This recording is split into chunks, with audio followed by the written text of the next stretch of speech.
ولا حول ولا قوة إلا بالله العلي العظيم. أستغفر الله ربي من كل ذنب وأتوب إليه. أشهد أن لا إله إلا الله وأشهد أن محمدا عبده ورسوله. اللهم صل على محمد وعلى آل محمد كما صليت على إبراهيم وعلى آل إبراهيم. اللهم بارك على محمد وعلى آل محمد كما باركت على إبراهيم وعلى آل إبراهيم. آپ سب کو سلسلہ نقشبندیہ ویسیہ میں بیٹھ کیا، اس کی نسبت آپ سب کو عطا کی. الحمدللہ رب العالمین. ان الذین یبایعونک انما یبایعون اللہ ید اللہ فوق ایدیہم ومن نکث انما ینکث علی نفسہ ومن اوفی بما عہد علیہ اللہ فسیؤتیہ اجرا عظیما. وصلی اللہ تعالی علی حبیبہ محمد برحمتہ.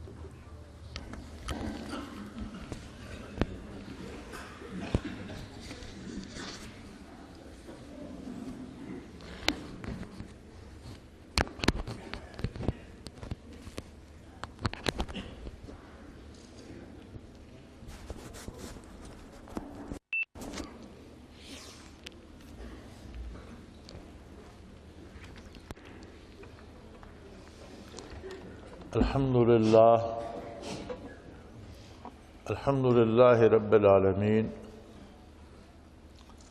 والصلاة والسلام علی حبیبہ محمد وعلی آلہ وصحبہ اجمعین. اعوذ باللہ من الشیطان الرجیم. بسم اللہ الرحمن الرحیم. لقد من اللہ علی المؤمنین اذ بعث فیہم رسولا منہم یتلو علیہم آیاتہ ویزکیہم وَيُعَلِّمُهُمُ الْكِتَابَ وَالْحِكْمَةَ وَإِنْ كَانُوا مِنْ قَبْلُ لَفِي ضَلَالٍ مُبِينٍ. اللهم سبحانك لا علم لنا إلا ما علمتنا إنك أنت العليم الحكيم. مولاي صل وسلم دائما أبدا على حبيبك خير الخلق كلهم. احباب گرامی، مجھے اس بات پہ بہت خوشی ہے الحمدللہ کہ بہت سے حضرات علماء کرام یہاں تشریف رکھتے ہیں.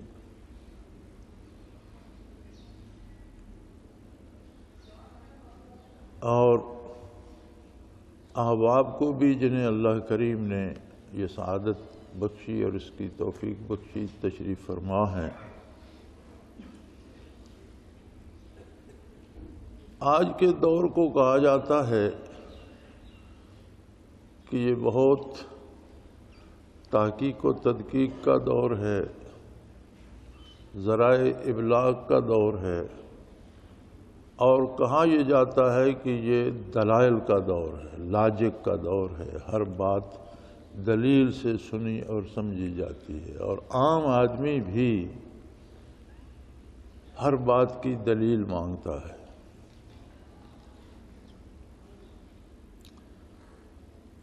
حضرات گرامی،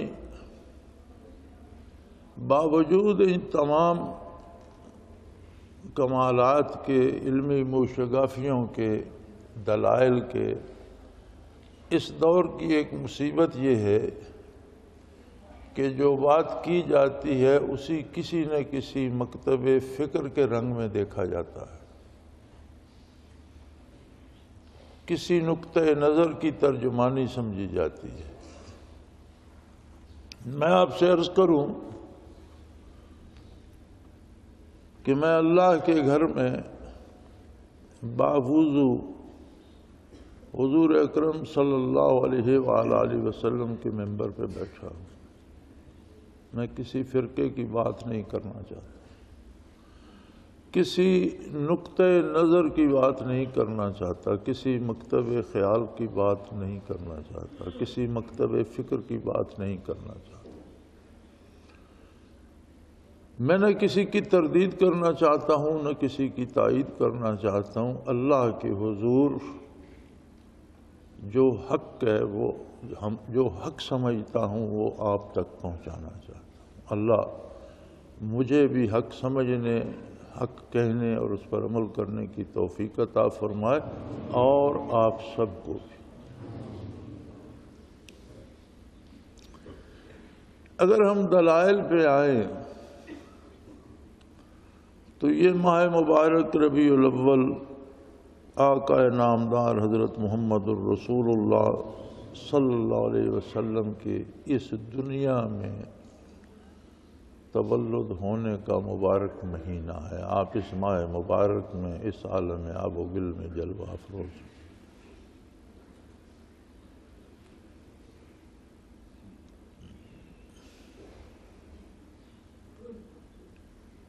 ارواح وجودوں سے پہلے موجود تھے، اور ارواح عالم امر سے ہیں۔ کل الروح من امر ربی، اس سے زیادہ انسان کو بتایا نہیں گیا، فرمایا کہ تم اسے سمجھ نہیں سکتے کہ عالم امر سے روح کو کیسے بنایا گیا، یہ انسانی شعور سے بالا تر۔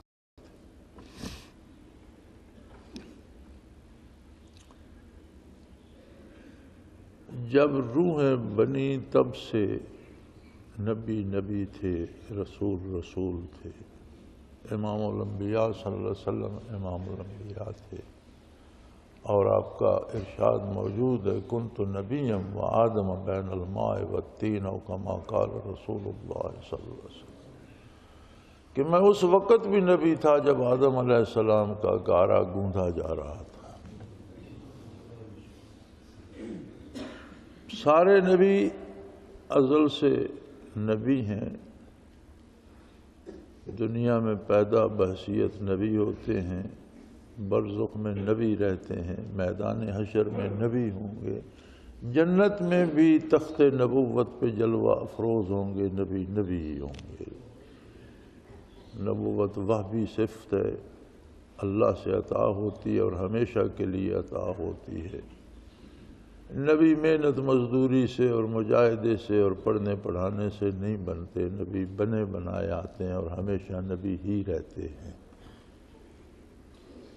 ابھی اس کا اپنا نظام ہے کہ اگر حضور اس زمانے سے نبی تھے تو پھر اللہ کریم نے کیا اہتمام فرمایا۔ قرآن کریم ہمیں بتاتا ہے کہ تمام نبیوں سے اللہ کریم نے عہد لیا،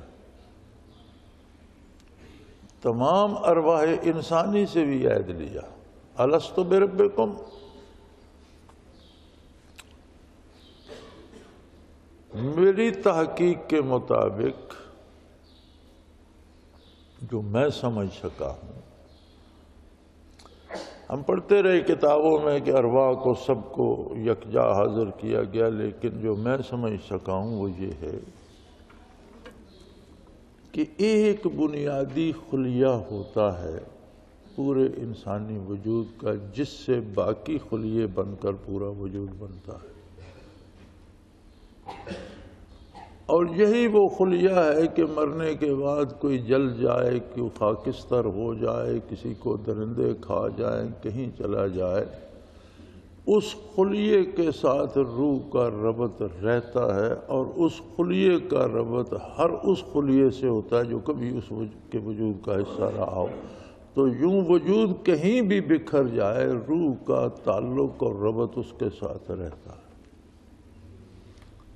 اگر روح آخرت میں نجات یافتہ ہے تو وہ راحت ہر اس خلیے کو، ہر اس ذرے کو پہنچتی ہے، اور اگر روح خدا نخواستہ گرفتار عذاب ہے تو اس کی اذیت بھی ہر خلیے تک پہنچتی ہے، خواہ وہ کسی شکل میں چلا گیا۔ تو وہ قادر ہے، اس نے صرف روحیں جمع نہیں کی بلکہ تمام انسانوں کے وہ خلیے، تمام انسانوں کے وجود بھی جمع کیے مال ارواح۔ یہ بڑی عجیب بات ہے، یہ جنہیں حیرت ہوتی ہے نا کہ حشر کو اتنی مخلوق کہاں آئے گی، یہ ساری مخلوق جس کو دنیا میں آنا تھا ایک دفعہ پہلے اس کی بارگاہ میں جمع ہو چکی ہے، اور ان سب پر یہ سوال کیا گیا الست بربکم، کیا میں تمہارا پروردگار نہیں ہوں؟ قالوا بلا، سب نے کہا بے شک۔ فرمایا اب اس بات کو یاد رکھنا، دنیا میں جا کر بھول نہ جانا۔ جہاں اپنی عظمت کا، اپنی ربوبیت کا عہد لیا، وہاں تمام انبیاء سے الگ عہد لیا گیا کہ آپ میں سے جب بھی جو بھی دنیا میں تشریف لے جائے گا، جہاں میری توحید کا تذکرہ کرے گا، اپنی نبوت کا تذکرہ کرے گا، آخرت کی بات کرے گا، عقائد کی بات کرے گا، اعمال کی بات کرے گا، عذاب و ثواب سے آگاہ کرے گا، قوم کی رہنمائی کرے گا، وہاں یہ بنیادی بات اپنی امت کو بتائے گا کہ آنے والا نبی محمد الرسول اللہ صلی اللہ علیہ وسلم جب بھی تشریف لائے اس پر ایمان بھی لانا ہے اور اس کی خدمت عالی میں اپنی جان مال بھی پیش کرنا۔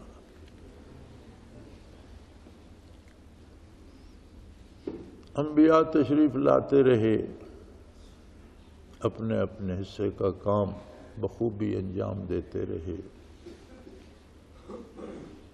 آپ انبیاء کے حالات پڑھیں، کچھ کا تذکرہ قرآن کریم نے فرمایا ہے، اکثر کا ذکر خیر نہیں فرمایا، چونکہ قرآن حکیم تاریخ کی کتاب نہیں ہے، ضروری باتیں ارشاد فرماتا ہے۔ تو ان کی حیات مبارکہ میں ہمیں بڑے بڑے عظیم انقلاب نظر آتے ہیں، بے شمار مصائب کے پہاڑ نظر آتے ہیں، انسانوں اور شیطانوں کی طرف سے ان کا راستہ روکنے کی بے شمار تدابیر اور بے شمار تکالیف اور مصائب اور مقابلہ، لیکن انبیاء استقامت کے پہاڑ اور اپنی جگہ پر کھڑے حق بیان کرتے اپنے وقت پر دنیا سے تشریف لے جاتے۔ ریزمگاہ عالم آباد رہی، انبیاء تشریف لاتے رہے، اپنی قوموں کی طرف مخصوص علاقوں میں مبعوث ہوئے، مخصوص وقت کے لیے مبعوث ہوئے۔ انسانیت کا بچپن تھا آدم علیہ السلام کا زمانہ، شیش علیہ السلام کا زمانہ لڑکپن تھا، نوح علیہ السلام کا زمانہ نوخیزی تھی انسانیت کی۔ انسانیت پروان چڑھتی رہی، انبیاء تشریف لاتے رہے، حتیٰ کہ عالم انسانیت اپنے کمال کو، اپنی بلوغت کو پہنچا۔ تو پھر امام الانبیاء تشریف لائے حضرت محمد الرسول اللہ صلی اللہ علیہ وآلہ وسلم، جو بیک وقت ساری انسانیت کے لیے اور سارے زمانوں کے لیے نبی مبعوث ہوئے۔ نبی کے تشریف لانے اور اس کے مبعوث ہونے کے میں فاصلہ ہے۔ موسیٰ علیہ السلام تشریف لائے دنیا میں، فرعون کو نجومیوں نے بتایا کہ بنی اسرائیل میں ایک بچہ پیدا ہوگا، تیری سلطنت الٹ دے گا۔ اس نے کہا یہ کیا بات ہوئی؟ فرعون اسرائیلیوں کا جو بچہ پیدا ہو قتل کر دیا جائے، جو بچہ پیدا ہوتا قتل کرا دیا جاتا۔ پھر انہوں نے ہی، قبطیوں نے ہی بادشاہ سے کہا کہ جناب یہ تو سارے ان کے پیدا ہونے والے بچے قتل ہو رہے ہیں، ان کا مرد کوئی باقی نہیں رہے، تو ہمارے کام کون کرے گا؟ یہی تو ساری خدمت کرتے ہیں، ہماری مزدوری کرتے ہیں، مکان بناتے ہیں، کھیت چلاتے ہیں، کام تو سارا یہ کرتے ہیں، تو یہ تو رہیں گے نہیں۔ اس نے کہا اچھا 1 سال جو پیدا ہو وہ قتل کر دیا جائے، 1 سال جو پیدا ہوں انہیں چھوڑ دیا جائے۔ ہارون علیہ السلام اس سال پیدا ہوئے جس سال بچے قتل نہیں کیے جاتے، لیکن وہ ایسا قادر ہے کہ موسیٰ علیہ السلام کو اس سال میں پیدا فرمایا جس سال قتل کیے جاتے تھے، اور ایسا قادر ہے کہ پھر اسے میں اس لمبے قصے میں نہیں جانا چاہتا، وہ قادر ایسا ہے کہ انہیں فرعون کے محل میں پہنچا دیا، پیدا ہوتے ہی دوسرے تیسرے دن فرعون کے پاس تھے کہ اس کی پرورش میں یہی کروں گا جسے تو روکنا چاہتا ہے۔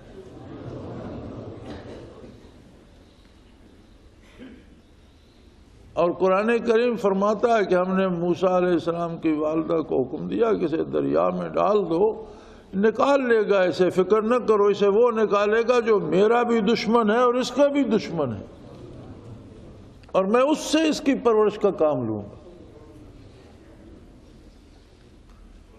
لیکن کیا جب موسیٰ علیہ السلام دریا میں ڈالے گئے تو کسی انقلاب کی بنیاد پڑی؟ کیا جب فرعون نے نکال لیا تو کسی انقلاب کی بنیاد پڑی؟ کیا ان کے لڑکپن بچپن میں ان کے مصر سے چلے جانے سے کسی انقلاب کی بنیاد پڑی؟ نہیں، یہ کوئی نہیں ہوا۔ جب مدین سے واپس آ رہے تھے، حضرت شعیب علیہ السلام کے پاس سے جب واپس تشریف لا رہے تھے تو راستے میں جب طور پر لقاء الہی ہوا اور نبوت عطا ہوئی، نبی مبعوث ہوئے اور حکم ہوا کہ اب جاؤ فرعون کے پاس اور اس سے بات کرو، بات وہاں سے شروع ہوتی۔ سارا معاملہ حق و باطل کا جو شروع ہوتا ہے، رزم گاہ حق و باطل جو گرم ہوتی ہے، تو وہ ان کی بعثت سے اور طور سے نکل کر فرعون کے پاس جب جاتے تب شروع ہوتی۔ پیدا ہوئے تو فرعون کے گھر میں پرورش پاتے رہے، نہ فرعون کو کوئی تکلیف تھی، نہ موسیٰ علیہ السلام کی، نہ کوئی حق و باطل کی بات تھی، نہ کوئی ثواب عذاب کی بات تھی، نہ کوئی گناہ ثواب کی بات تھی۔ لیکن جس لمحے مبعوث ہوئے اسی لمحے حق و باطل کا مقابلہ شروع ہو گیا۔ جس نے مانا وہ مومن کہلایا، جس نے نہیں مانا وہ کافر کہلایا۔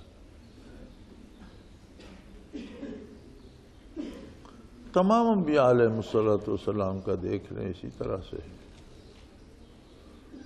حضور اکرم صلی اللہ علیہ وسلم میں عرض کر چکا ہوں کہ وہ عظیم ہستی تھی جس کی بعثت کی خاطر 1,25,000 یکم و بیش انبیاء علیہ السلام نے اس عالم آب و گل میں ایک سٹیج تیار کیا، اور سب سے آخر میں وہ ہستی تشریف لائی جو مقصود کائنات تھی، اور جس نے پوری کائنات کو اس انقلاب سے آشنا کیا جو ابھی تک بحمد اللہ کفر کو للکار رہا ہے اور قیامت تک للکارتا رہے گا۔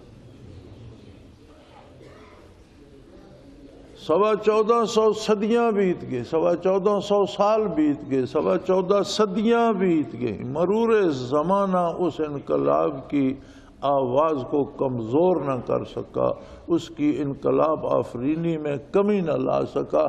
ابھی بھی کفر لرزہ بر اندام ہے کہ ہمارے لیے خطرہ ہے تو یہ ہے لا الہ الا اللہ محمد الرسول۔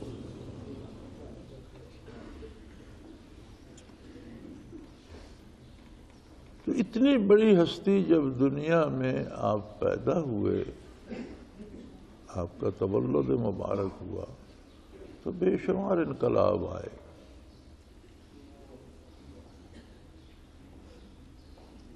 نور ظاہر ہوا، برکات کا ظہور ہوا، اجتماعی عذابات اٹھ گئے، قومیں بگڑ جاتی تھیں، چہرے مسخ ہو جاتے تھے، بندر اور سور بن جاتے تھے، ہلاک ہو جاتے تھے، غرق ہو جاتی تھی قومیں، آسمان سے آگ برسا کرتی تھی،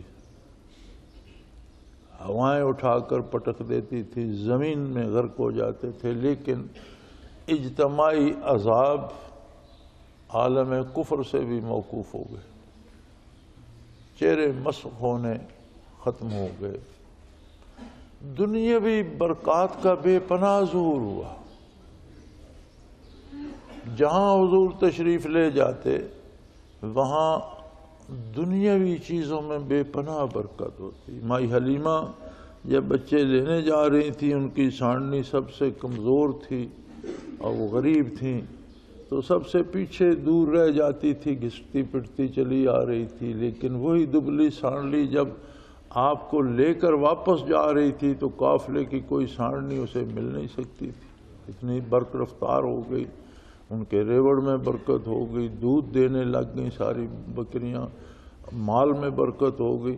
یہ ساری چیزیں پھر کسریٰ کے محل کے کنگرے گر گئے، بے شمار برکات۔ لیکن ان ساری برکات کو آپ گنتے جائیں تو ان میں کوئی توحید یا کفر یا شرک کی کوئی بات نہیں، اور مومن و کافر کی بھی تمیز نہیں، یہ برکات کافر کو بھی نصیب ہوئی۔ جنہیں دین کی خبر ہی نہ تھی انہیں بھی یہ برکات نصیب ہوئیں۔ عذاب اجتماعی سے تو مشرک بھی بچ گئے، جو بت پرست تھے وہ بھی بچ گئے۔ لہذا ولادت باسعادت سے قدسیوں کو بھی فائدہ ہوا، عرشیوں کو بھی فائدہ ہوا، فرشیوں کو بھی فائدہ ہوا، لیکن اللہ کریم اسے شمار نہیں فرماتے۔ یہ تو ہونا ہی تھا۔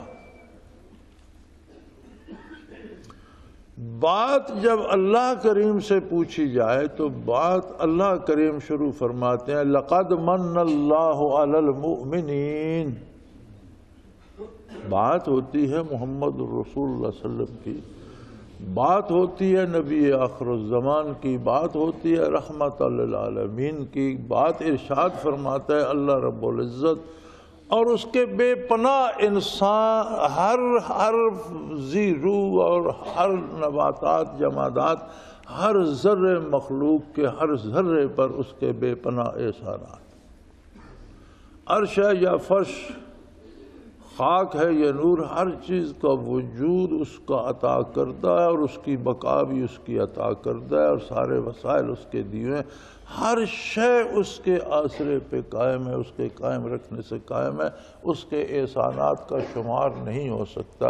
لیکن جب وہ خود شمار کرتا ہے تو کہتا ہے احسان تو میں نے کیا اپنے ایماندار بندوں پر، یہ تو بے پناہ احسانات ہیں ساری مخلوق پر، لیکن میرا بہت بڑا احسان سب سے نمایاں، جس کی ہر کو خبر ہونی چاہیے، جسے خود وہ شمار فرما رہا ہے، فرمایا میں نے احسان فرمایا مومنین پر جب میں نے ان میں محمد الرسول اللہ کو مبعوث کر دیا۔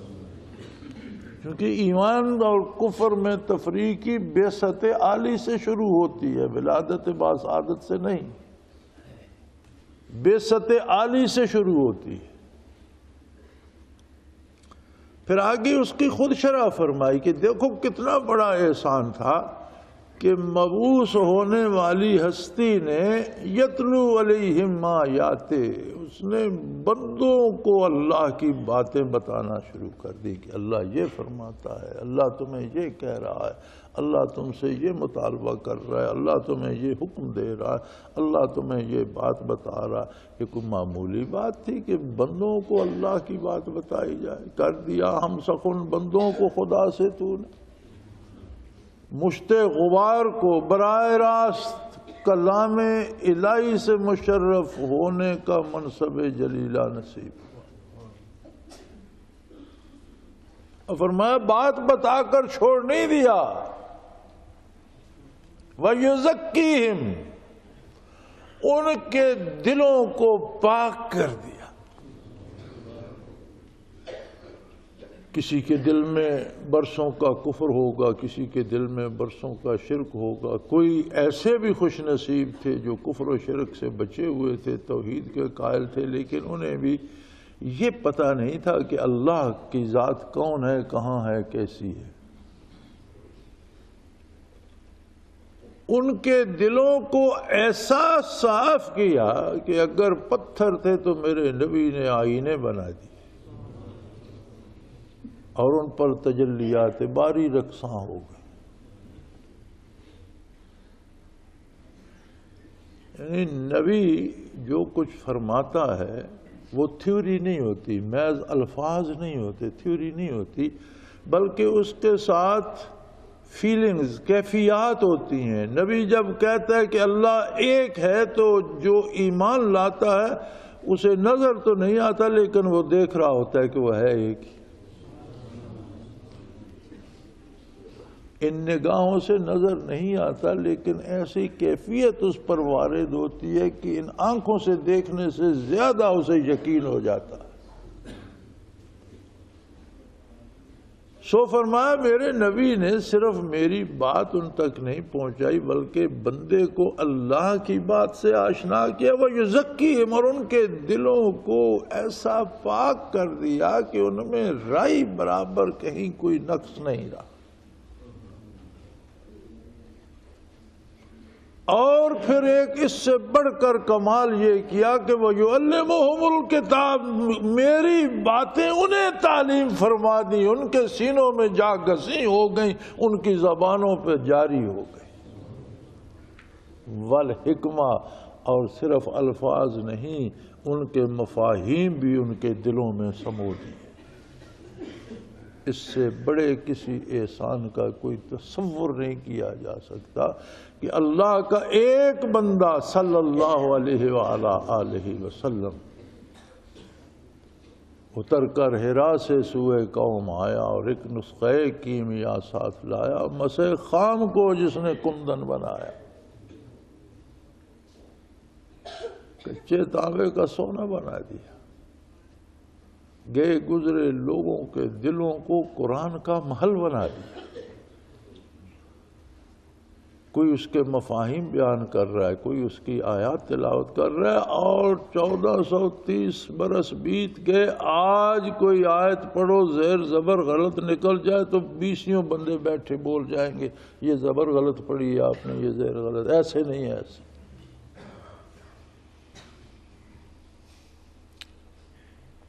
بہت بڑی سعادت تھی،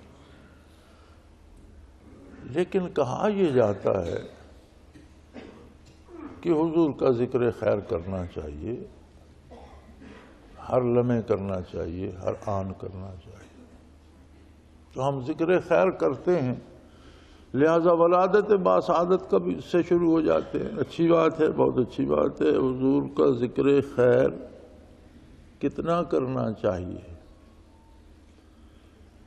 اللہ کریم فرماتے ہیں بسم اللہ الرحمن الرحیم، ان اللہ وملائکتہ یصلون علی النبی یا ایھا الذین آمنوا صلوا علیہ وسلموا تسلیما۔ یقیناً اللہ اور اس کے فرشتے نبی صلی اللہ علیہ وسلم پر درود بھیجتے۔ اے ایمان والو، تم بھی درود بھی پڑھو اور سلام بھی پڑھو، درود بھی بھیجو اور سلام بھی بھیجو۔ درود کیا ہوتا ہے؟ درود کہتے کسے ہیں؟ درود کیا ہے؟ یہ در یدر سے مشتق۔ درود کہاں سے بنا ہے؟ اس کا مصدر کیا ہے؟ در یدر۔ اس کا مطلب ہے ایسی چیز جو ہر وقت جاری رہے، جس میں رکاوٹ نہ آئے۔ درا یدرو سے مراد ہوتی ہے ایسی نعمت، ایسی چیز، ایک کوئی چشمہ جو ہر وقت جاری رہے، ایک دریا جو ہر وقت بہتا رہے، کوئی کام جو ہر وقت ہوتا رہے۔ اللہ کیسے درود بھیجتے ہیں؟ مسلسل عملاً اپنی رحمتیں نازل فرماتے رہتے ہیں محمد الرسول اللہ۔ اللہ کریم کا درود کیا ہے؟ فرشتہ درود بھیجتا ہے، اللہ سے دعا کرتا ہے اللہ حبیب کریم صلی اللہ علیہ وسلم پر رحمتیں برکتیں نازل فرما۔ مسلمان درود بھیجتا ہے، دعا کرتا ہے اللہم صلی علی محمد وعلی آل محمد کما صلیت علی ابراہیم وعلی آل ابراہیم۔ اے اللہ تو برکتیں رحمتیں نازل فرما۔ اللہ درود بھیجتا ہے، وہ عملاً رحمتیں نازل فرماتا رہتا ہے۔ اب یاد کا جہاں تک تعلق ہے، اس میں تو کوئی لمحہ انقطاع نہیں آنا چاہیے۔ ایمان کا تقاضا یہ ہے کہ حضور کی یاد ہر سانس میں ساتھ ہو۔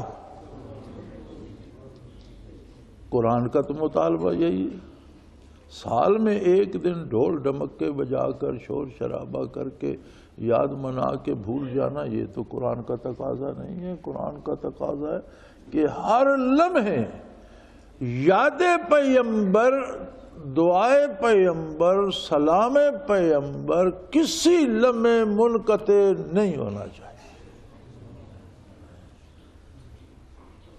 اب بالغ ہونے سے لے کر مرنے تک کوئی ڈھول تو نہیں بجا سکتا، کوئی باجے تو نہیں بجا سکتا، کوئی جلوس تو نہیں نکال سکتا۔ یہ تو اٹھنے بیٹھنے چلنے پھرنے سونے جاگنے میں ہر لمحے میں یاد حبیب کبریا جو ہے وہ سموئی ہوئی ہوگی اور درود کا ورد جاری رہے گا، تب بات بنے گی۔ اب یاد یا اللہ کیسے کیا جائے وہ طریقہ بھی بتا دے۔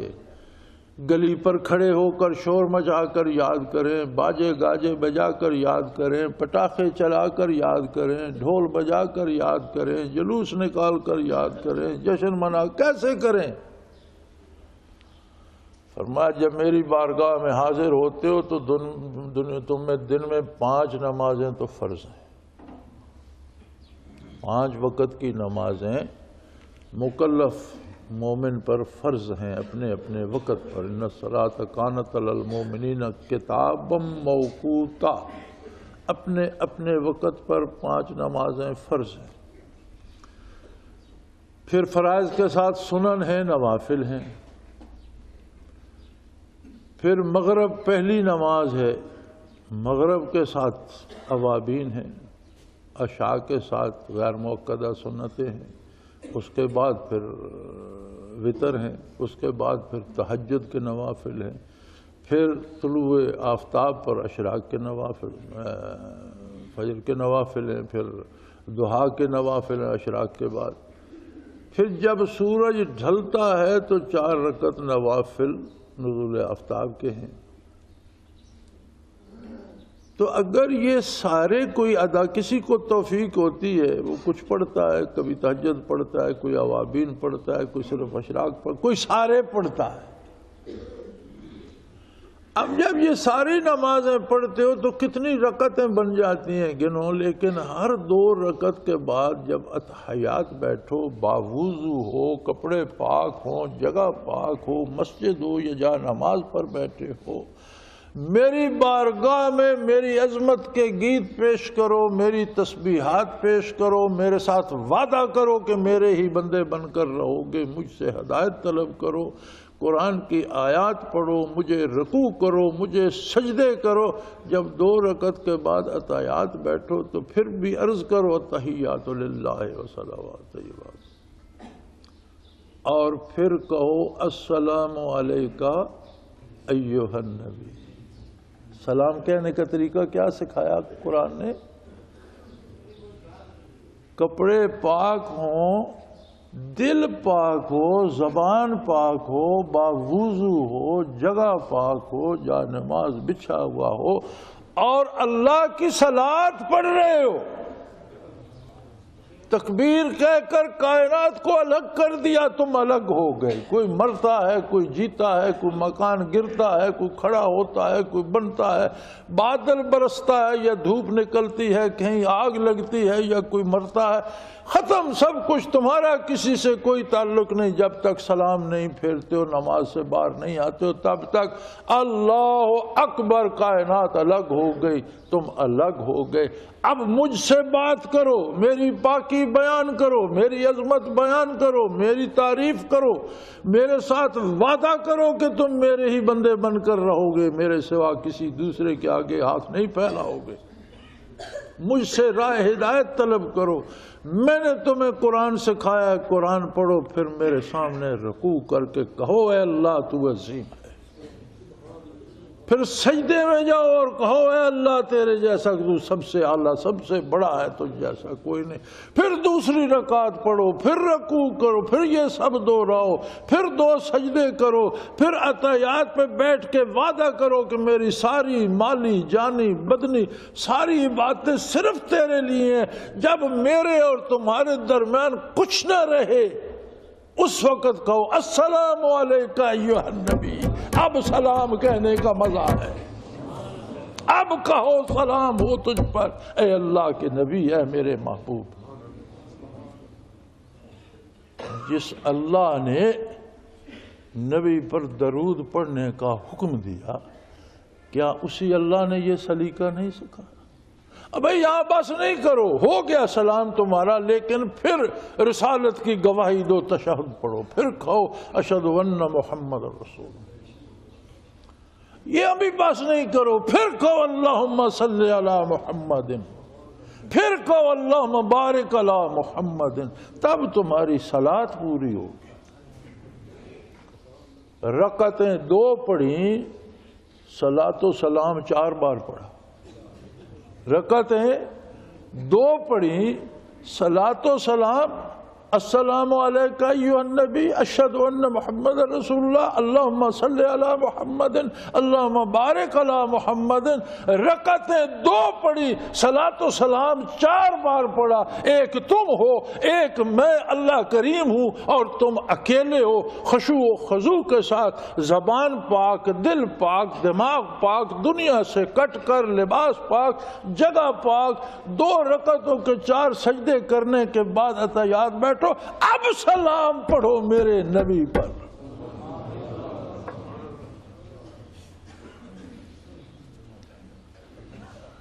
ہزار بار دہن بشویم ز مشک و گلاب، ہزار بار دہن بشویم ز مشک و گلاب، ہزار بار کستوری اور گلاب کو ملا کر اس سے منہ کو دھوں، کلیاں کروں، زبان صاف کروں، ہنوز نام تو گفتن کمال بے ادبی است، ابھی تیرا نام مبارک لینا بے ادبی ہے۔ یار یہ گلیوں میں، یہ سڑکوں پر، یہ ڈھول باجوں میں، یہ شور شرابے میں صلاۃ و سلام نبی کیسا؟ جس اللہ نے اپنے نبی کی یاد کا، اپنے نبی پر صلاۃ و سلام کا حکم دیا، اس نے طریقہ بھی سکھا دیا۔ اب ہم اللہ کے سجدے بھی چھوڑ دیں،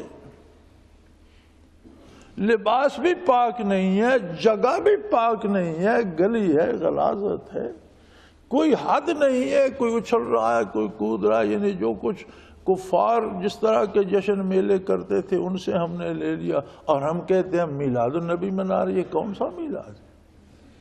اس میں کسی فرقے، کسی طبقے، کسی مکتب فکر کی بات نہیں میں کر رہا، میں قرآن کی بات کر رہا ہوں، میں اللہ کی بات کر رہا ہوں، میں رسول اللہ صلی اللہ علیہ وسلم کے احکام کی بات کر رہا ہوں، میں اس سلیقے کی بات کر رہا ہوں جو رب العالمین نے سکھایا ہے۔ کیا آپ نہیں جانتے؟ کیا میں بہت جانتا ہوں یہ آپ نہیں جانتے؟ کیا آپ روز نماز میں ایسا ہی نہیں کرتے ہو؟ کیا صلاۃ میں ایسا ہی نہیں کرتے ہو؟ ارے بھائی صلاۃ تو واحد لا شریک اللہ کی ہے، اس میں تذکرہ مخلوق کا کیسا؟ حضور نبی کریم صلی اللہ علیہ وسلم تو اللہ تو نہیں ہے نا، مخلوق ہیں۔ حضرت ابراہیم علیہ السلام خلیل اللہ مخلوق ہیں۔ ارے صرف یہ مخلوق نہیں، وہاں تو ساری مخلوق کا تذکرہ آتا ہے۔ السلام علیکہ ایھا النبی السلام علینا،